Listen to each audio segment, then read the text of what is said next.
पावसाळा आल्यावर सर्व मुलांना खूप मजा येते, हो ना बरं? पावसाळ्यात मुलांना भिजायला खूप मजा येते. तर चला मुलांनो, पावसाळ्यात आणखी काय काय होतं हे आपण आज आपल्या मराठीची पुस्तकाची तिसरी कविता आला पाऊस यामध्ये वाचणार आहोत. ऐका, वाचा व म्हणा.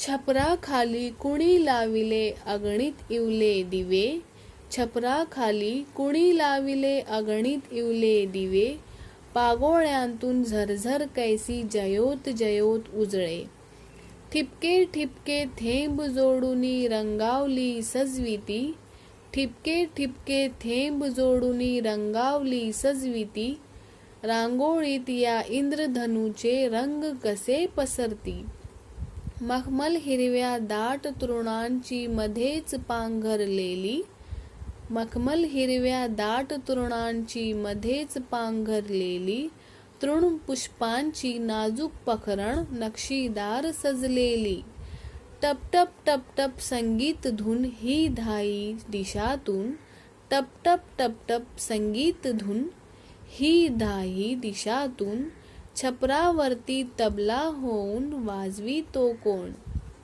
वर्षा ऋतूचा दिव्य सोहळा हिरव्या रंगातून, वर्षा ऋतूचा दिव्य सोहळा हिरव्या रंगातून, धरणी करीते असा साजरा उत्सव ओथंबून.